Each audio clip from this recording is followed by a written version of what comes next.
Grazie Presidente, mi interrompa se ci sono passaggi in questo momento non prioritari.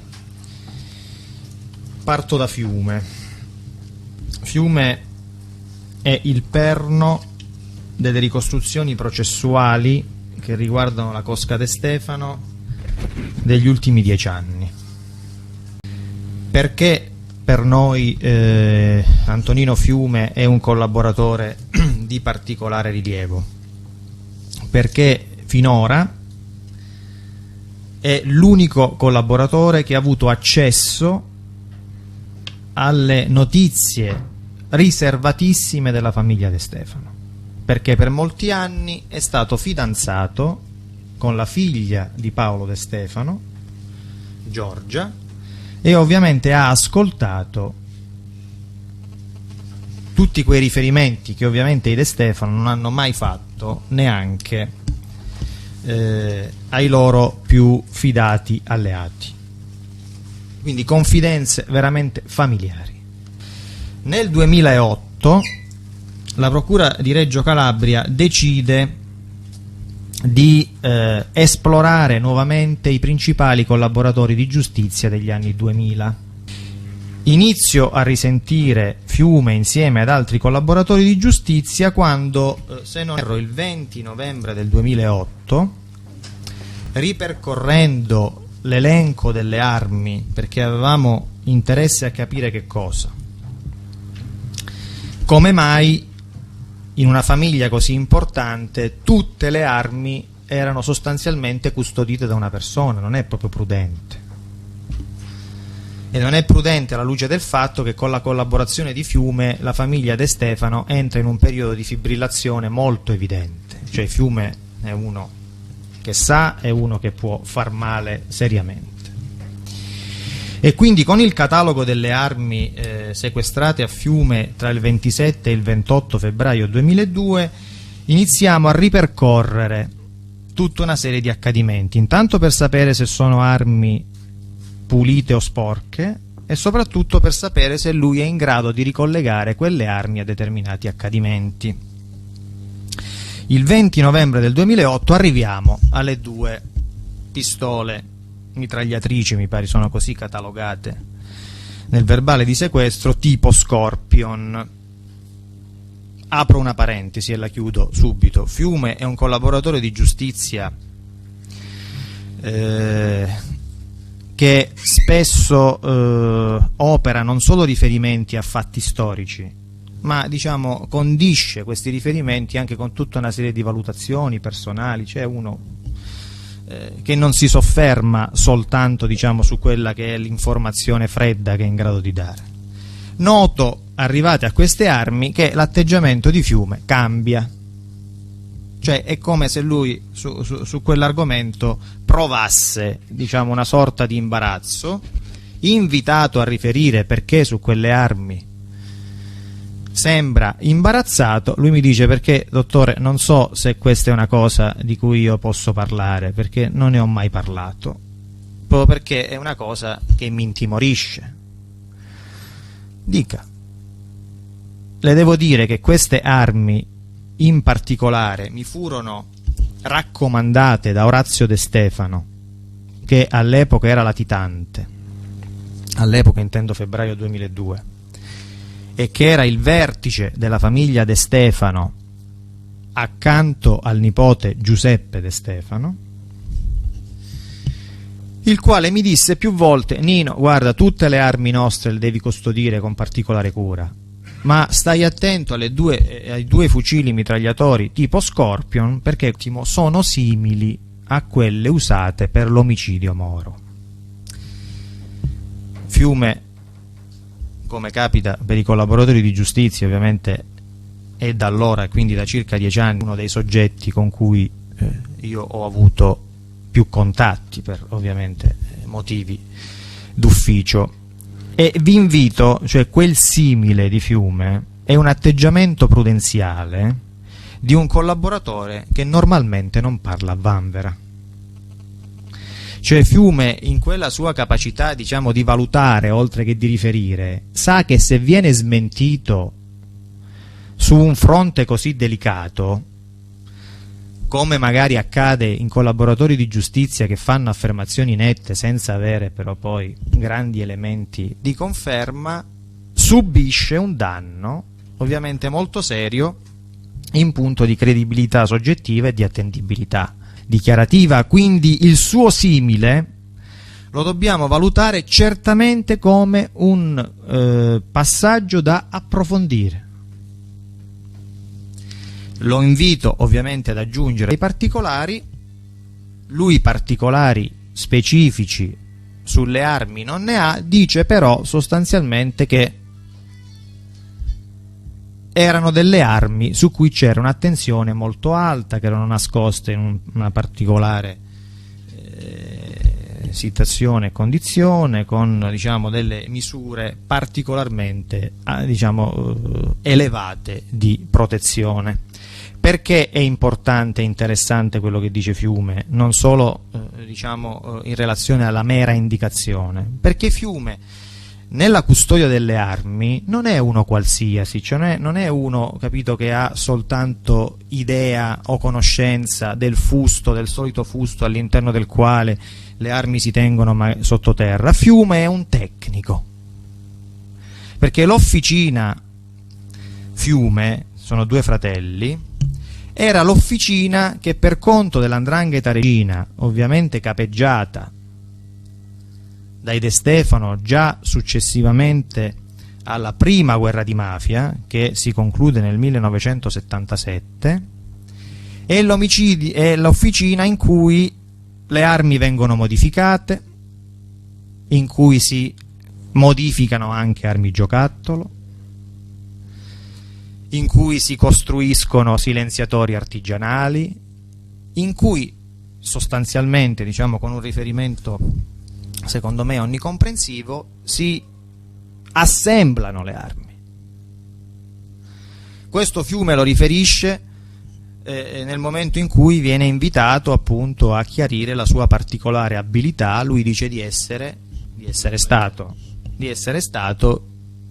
il più bravo tecnico, sì, in quello specifico settore. Ecco perché quello che dice Fiume secondo me è particolarmente importante. Perché diventa particolarmente importante? Perché secondo me va valorizzato il dato che Fiume parla di questo riferimento, di questo collegamento tra le mitragliette tipo Scorpion e l'omicidio Moro in una determinata fase. Perché viene invitato a spiegare quelli che sono i legami alti della cosca De Stefano.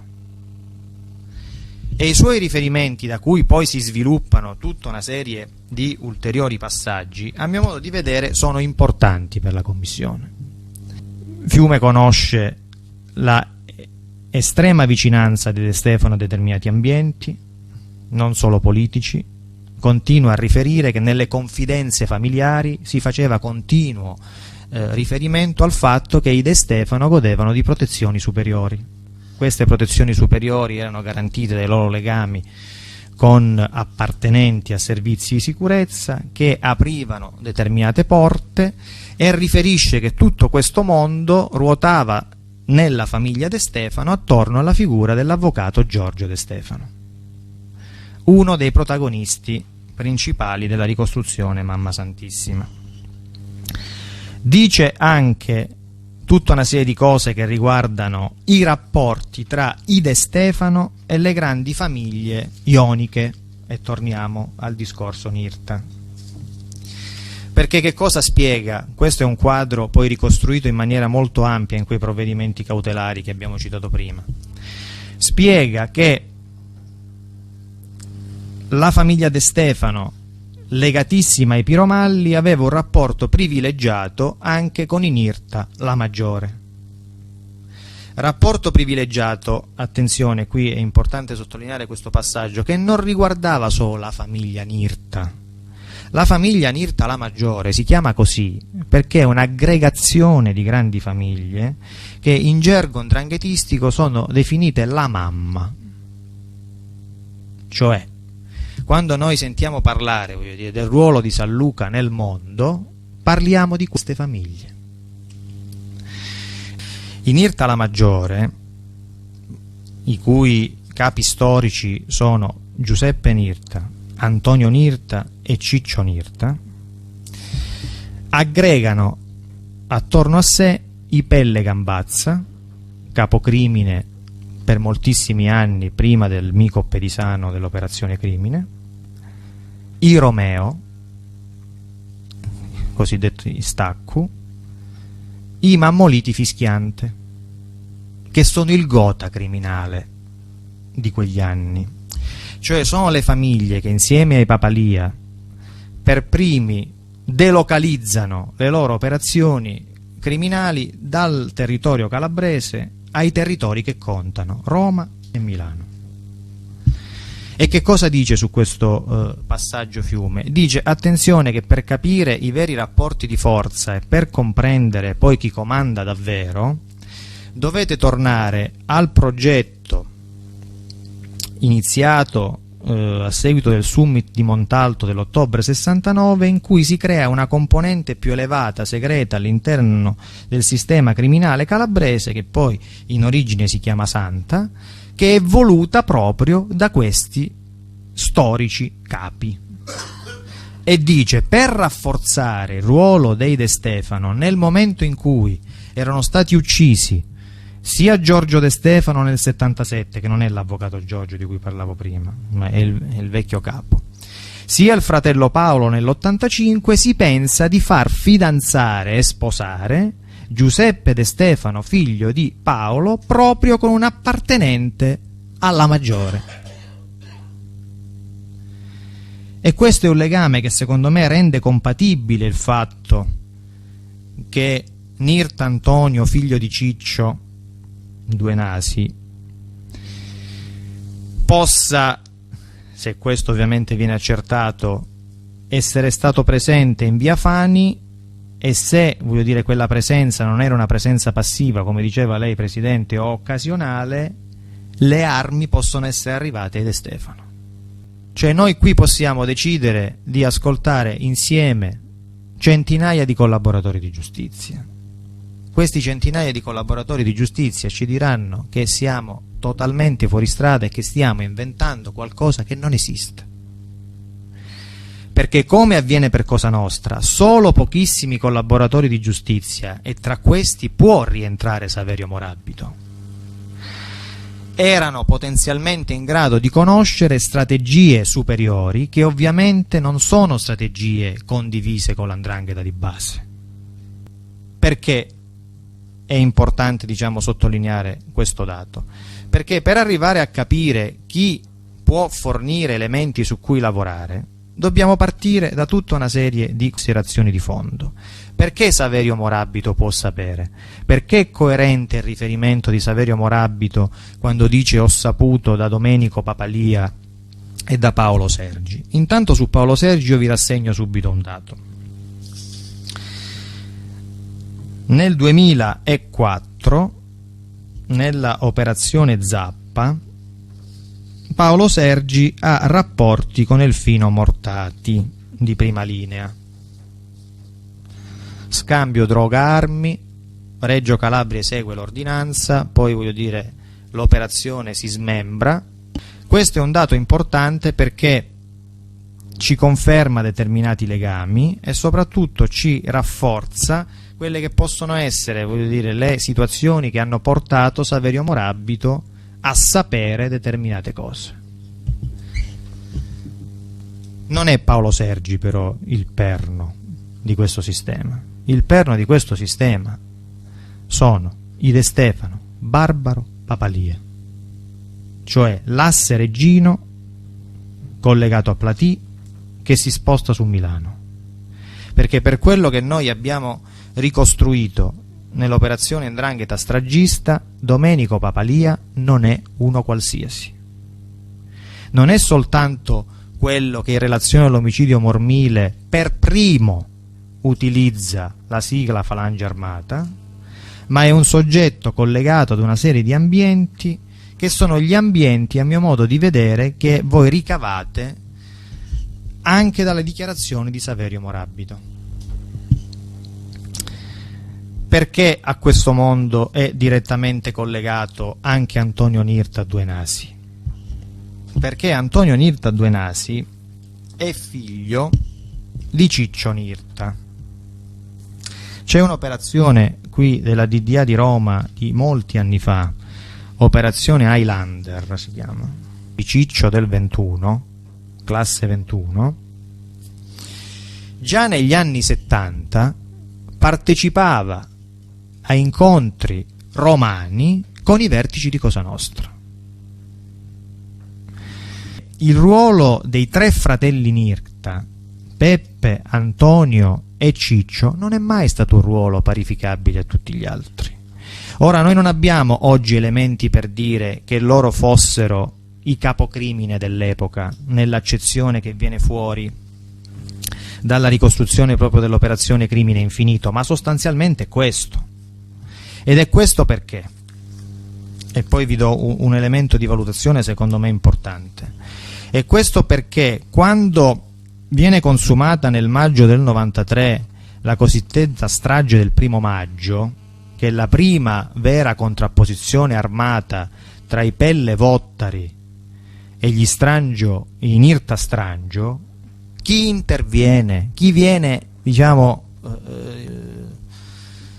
invitato ad assumere il ruolo di pacificatore? Antonio Nirta, classe 19, fratello di Ciccio e quindi zio di Antonio Nirta Due Nasi, classe 46.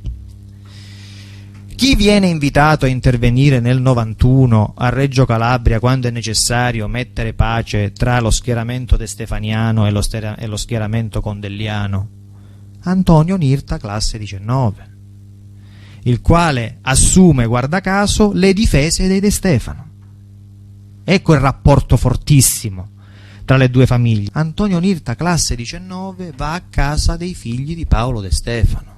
Sapete quanti anni hanno i figli di Paolo De Stefano nel 1993? 24, 25.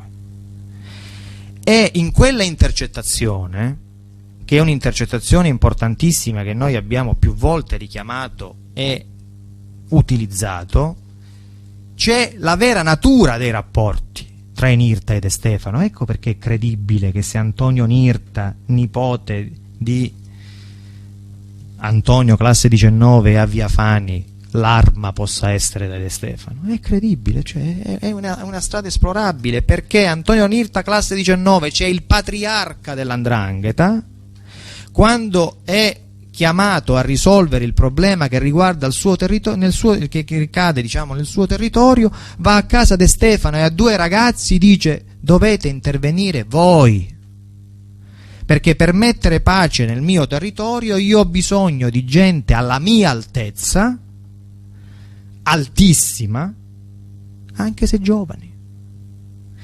Quando noi parliamo di gota criminale, non solo in Italia, parliamo necessariamente di queste tre famiglie. E per porci il problema di una compatibilità tra quello che ci dice Saverio Morabito, tra quello che ci dice Nino Fiume e quello che accade in Via Fani nel 1978, dobbiamo fare riferimento solo a questo livello, che è quello che può sapere. Mi aggiungo una cosa rispetto, sì, che non l'abbiamo mai... Ma Delfino con questi che ci aveva a che fare? Delfino nasce a Platì. No, questo abbiamo...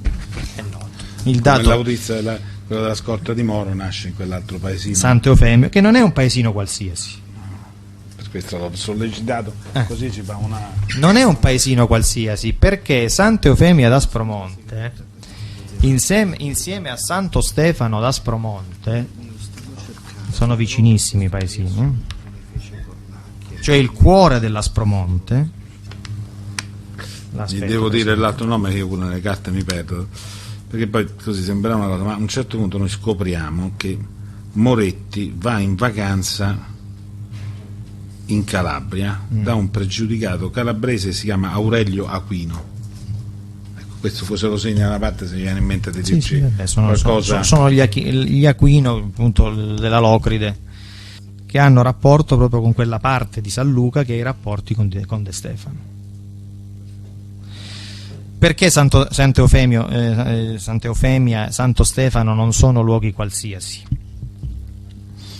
Perché nella ricostruzione che noi facciamo nell'ultima ordinanza, questa del luglio 2017, 'Ndrangheta stragista, individuiamo tutta una serie di passaggi che ci portano anche alla luce di dichiarazioni di collaboratori di giustizia di primissima fascia, collaboratori palermitani, tra cui Gioacchino Pennino, parte anche lui della componente riservata di Cosa Nostra, che questo è un dato acquisito, Presidente. Le due grandi mafie, ovviamente per gestire gli affari di un certo livello, d'altronde lo dicono anche loro in numerose intercettazioni, glielo sintetizzo con una frase, diciamo, storica, registrata qualche anno fa, se no il mondo finiva, registrata in concomitanza proprio con l'omicidio di Franco Fortugno, per dire: ma tu pensi che la struttura, anche se unitaria, sia formata di soggetti a vari livelli che sanno tutto? Assolutamente no. Anzi, in quegli anni poi si stringe ancora di più, voglio dire, quella che è il circuito di chi sa davvero. Ci imbattiamo in un soggetto di grandissimo rilievo criminale che è morto però qualche anno fa da incensurato, Rocco Musolino. Perché è un soggetto, il re della montagna, incensurato. Solo una misura di prevenzione siamo riusciti a fare. È sempre sfuggito, vuol dire, a qualsiasi tipo di investigazione, o lo sapeva prima che noi la pensassimo l'investigazione, o lo sapeva comunque in tempo per non consentire di acquisire nessun tipo di risultato. Chi è Rocco Musolino e perché le faccio questo riferimento? Intanto è un soggetto che vive e opera in quei territori che indicava lei, ma è un soggetto che in uno come Gioacchino Pennino, cioè Gioacchino Pennino è il nipote dell'omonimo zio, che è il braccio destro di Stefano Bontade, e che quando noi lo interroghiamo nel 2014 ci dice: dovete sapere una cosa, che io ho un ricordo particolare di Reggio Calabria, perché a Reggio Calabria per la prima volta mi tagliarono i capelli. Dico io: Pennino è un medico, ma lei a Reggio Calabria che ci faceva? A Reggio Calabria mi portava ogni 15 giorni mio zio Gioacchino e mi lasciava in un albergo alle spalle del museo che ancora c'è, di fronte al quale c'era un barbiere col suo guardaspalle, e veniva portato da emissario ovviamente delle cosche reggine in Aspromonte, nel poligono di tiro dei Musolino. A fare che? Chiedo a Pennino: a portare ordini? No, dottore, a prenderli. Perché in quegli anni, sono gli anni 70, forse anche prima, si stava costituendo quello che noi oggi chiamiamo, diciamo, circuito riservato, e che Pennino chiama comitato permanente, in cui i vertici assoluti delle mafie, all'epoca Stefano Bontade perché siamo ante-corleonesi, in Calabria i Musolino, Serraino, De Stefano, Piromalli, Alvaro, Nirta, si riunivano in Aspromonte e creavano la struttura che poi è diventata la Santa, che poi è diventata, diciamo, la componente massonica delle mafie. E stando a questo quadro, in quel periodo contava più l''ndrangheta che la mafia. Così dice, no, in realtà non dice questo, li colloca sullo stesso livello, ma dice una cosa: mentre questo sistema, questo comitato d'affari, perché me lo riferisce? Perché gli dico: ma poi che è successo? Dice: poi che è successo, dottore? Poi mio zio è morto e dopo qualche tempo mi ha chiamato Stefano Bontade e mi ha detto: ma perché Gioacchino non prosegui il lavoro? Dice: io ero molto giovane, il lavoro che aveva avviato tuo zio, perché devi sapere che il nostro progetto in Calabria è operativo da anni, in Sicilia non è partito ancora e lo dobbiamo fare partire, questo insieme di componenti. Ho capito. Qual è il dato interessante? Delfino nasce a Platì. Noi abbiamo, diciamo, alcune tracce costanti che ci accostano Delfino da una parte ai Papalia, dall'altra ai Nirta. Le ho detto tutto. Cioè siamo all'interno di quel circuito riservatissimo in cui si assumevano delle decisioni che l''ndrangheta di base non ha mai neanche lontanamente immaginato. E guarda caso le coincidenze, anche nominative, sono di grandissimo spessore. La storia di Delfino, voglio dire, il fatto che lui fosse particolarmente brillante a risolvere i sequestri di persona, i sequestri di persona, voglio dire, sono un laboratorio criminale nella Locride, non è che sono una condotta criminosa qualsiasi. Sono lo stesso laboratorio criminale che secondo me, voglio dire, venne utilizzato negli anni 70, come diceva lei prima, a cavallo dei moti di Reggio, per sperimentare la reazione, diciamo, che deriva dal contatto di certi mondi. Cioè, che cosa fai? Mi chiudi la porta in faccia e mi contrasti, oppure dialoghi? Questo è.